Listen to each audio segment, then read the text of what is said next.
Some consider Venice being the most important tourist destination in the world. So, on your marks, get set, go!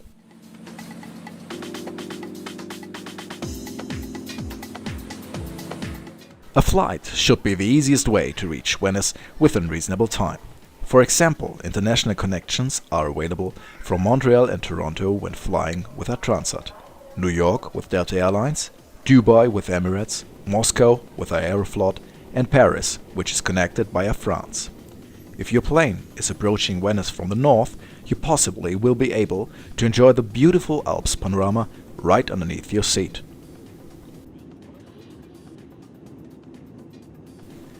Depending on your airline, you will either land at the airport of Treviso or the official Marco Polo airport. To reach the city center of Venice, you will have to cross the Ponte della Libertà, a 2.4-mile long road bridge connecting Venice to the mainland and the city of Mestre.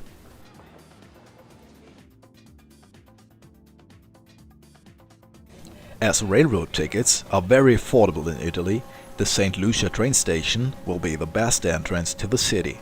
The popularity of Venice has led to high hotel rates, so you better check in on the mainland and choose a 20-minute train ride. Venice is considered to be one of the largest car-free areas, so get ready to discover the variety of water streets, canals, palaces and narrow streets by boat or your own feet.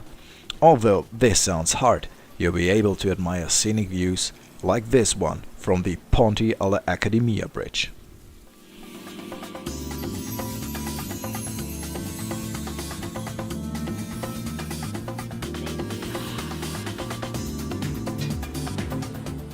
The most common mean of transportation is the gondola, and it's well known all over the world.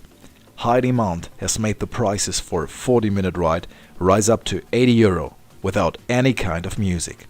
If you wish to have a little more entertainment, prepare to pay €150 for an all-inclusive package.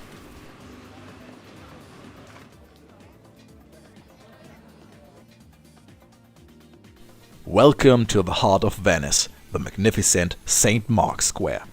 This principal public place consists out of the main piazza and the small piazzetta, which leads to the open lagoon and the beautiful Palazzo Ducale. This used to be the residence of the supreme authority, the Doge, who resides here until the fall of the Republic in 1797.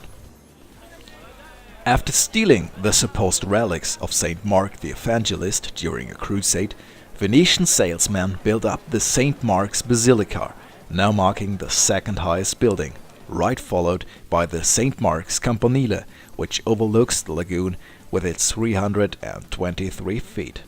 If you can afford, enjoy a classic coffee at St. Mark's Square for about €6.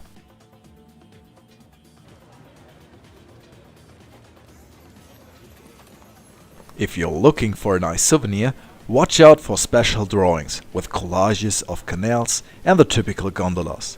Venetian masks, usually worn at the Carnival of Venice, could also hit the bullseye.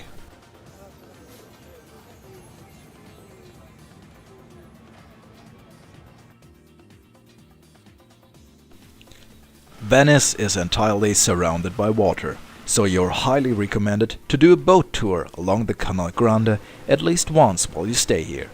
If you can't afford a gondola ride, switch over to the water buses called Vaporetti or Bateo by the locals.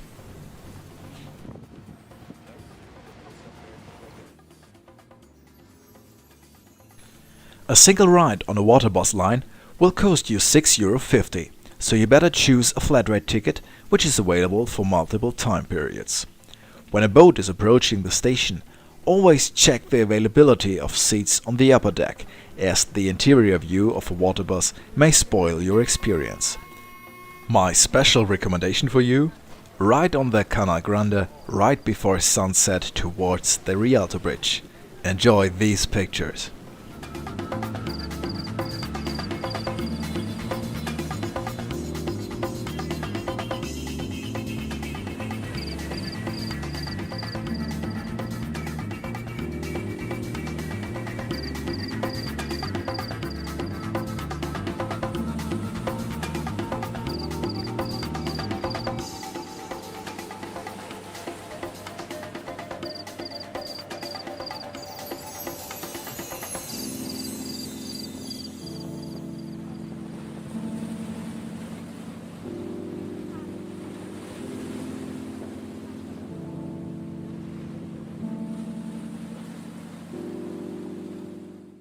If you can't get enough of typical Venetian sights, have a look at the small island of Murano, which is located about 1 mile north of Venice. It can only be reached by boat, for example the Vaporetto DM line, which connects Murano and the main railway station in about 20 minutes.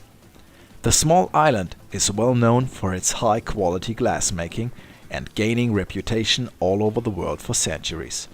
If you're interested in handcrafted masterpieces and avoid the cheap, crappy fake products, you will find chandeliers and jewelry made of pure glass, as well as glass figures in all shapes within everyone's price range.